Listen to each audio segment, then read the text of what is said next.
नमस्ते साथियों, मेरे YouTube चैनल नटवर लाल भाईती पर आपका एक बार फिर से स्वागत।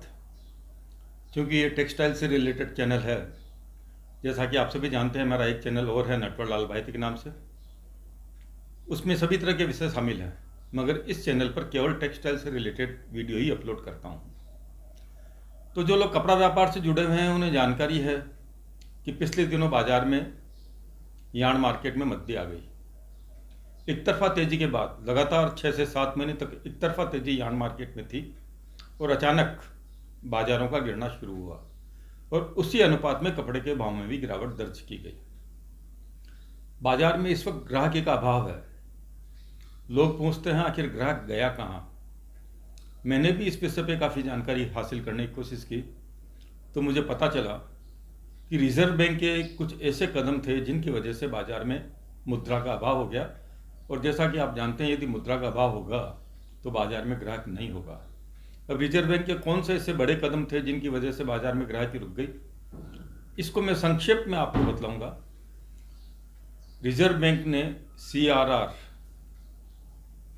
समझ गए आप CRR का मतलब? यदि नहीं समझे तो आप कमेंट बॉक्स में लिखें, मैं आपको इसका मतलब समझाऊंगा।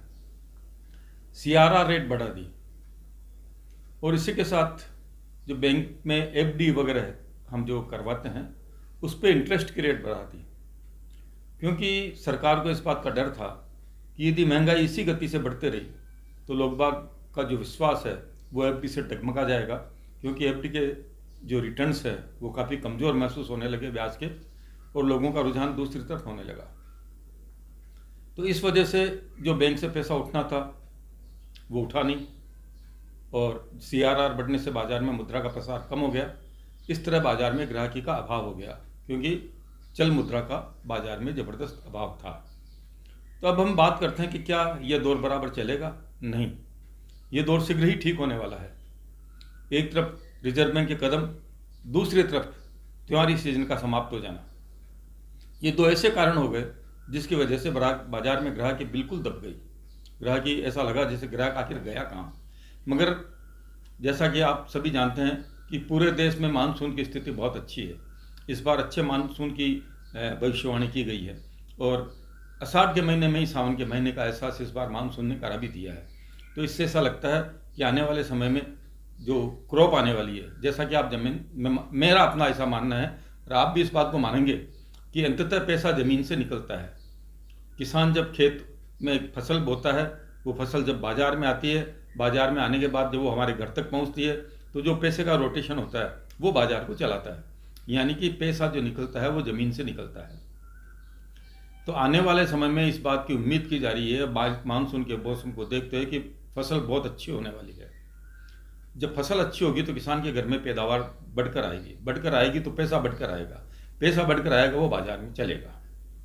दूसरी बात, भारतीय संस्कृति में तीज त्योहारों का बहुत अधिक महत्व है और आने वाले दिनों में श्रावण मास से तीज त्योहारों का सिलसिला चालू हो जाएगा, मेलों खेलों का सिलसिला चालू हो जाएगा, बाहर पर्यटन का सिलसिला चालू हो जाएगा, धार्मिक यात्राओं का सिलसिला चालू हो जाएगा। ऐसे में पैसा एक हाथ से दूसरे हाथ में पहुंचना शुरू होगा और ऐसे माहौल में बाजार में ग्राहकी निकलेगी।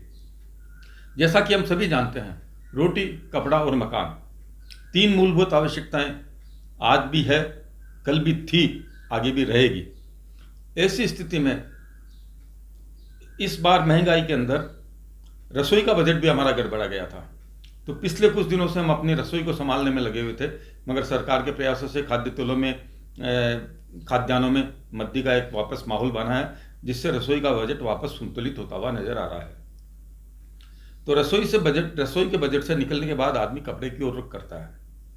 क्योंकि त्योहारी सीजन खत्म हो गया था, इसलिए कपड़े की ग्राहकी भी नदारद हो गई थी।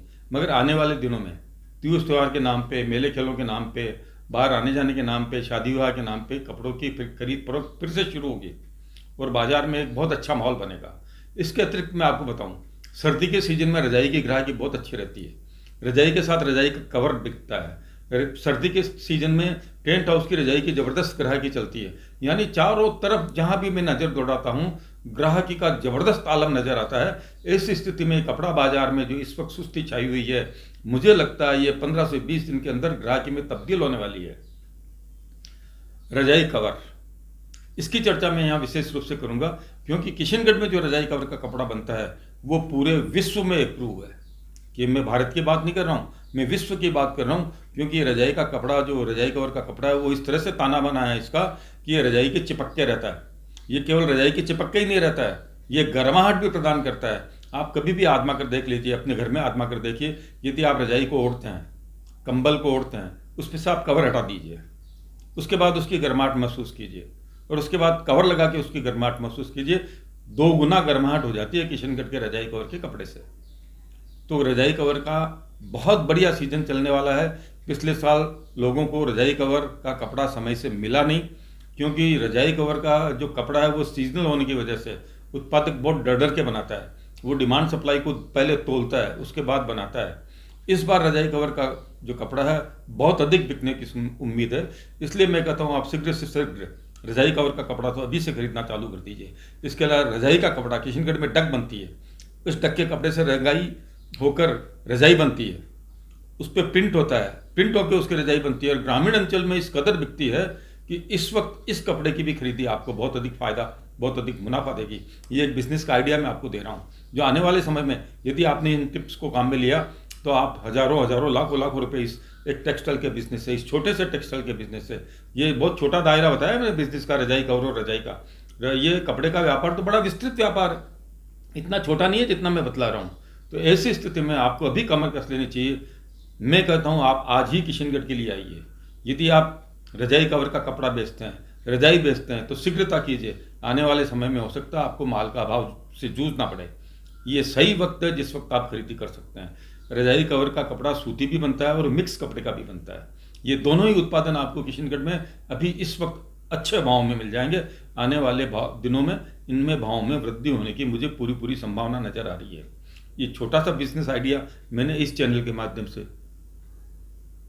आपको दिया है। आशा आपको मेरा ये वीडियो पसंद आया होगा। कृपया मेरे वीडियो को लाइक करें, मेरे चैनल को सब्सक्राइब करें, और इसी तरह के वीडियो देखते रहने के लिए कृपया कमेंट बॉक्स में कमेंट जरूर करें। और यदि कमेंट बॉक्स चालू नहीं हो तो आप मेरे व्हाट्सएप नंबर पर, जो कि मैं डिस्क्रिप्शन में भी दे रहा हूँ और स्क्रीन पे भी चल रहा है, उस पर आप मुझसे संपर्क करें। और किशनगढ़ के संबंध में, किशनगढ़ में बनने वाले किसी भी कपड़े के संबंध में आपको यदि कोई भी जानकारी करनी है तो आप मुझसे संपर्क करें। इससे पहले मैंने एक वीडियो दिया था कैरी बैग पर। आप जानते हैं सिंगल यूज प्लास्टिक पर प्रतिबंध लग चुका है। आने वाले दिनों में ऐसे कैरी बैग का प्रयोग बढ़ने वाला है जो गलनशील हो, नष्ट हो जाए। तो कॉटन का जो कैरी बैग है वही एकमात्र ऐसा कैरी बैग है जो आने वाले समय की मांग बनने जा रहा है। इसका विस्तृत वीडियो भी आप मेरा देख सकते हैं, उसका लिंक भी मैं अपने इस वीडियो में देख रहा हूं। आज के इस वीडियो में इतना ही। धन्यवाद। आपका स्नेह और प्यार मिलता रहे, इस उम्मीद के साथ कृपया मेरे चैनल को सब्सक्राइब करें।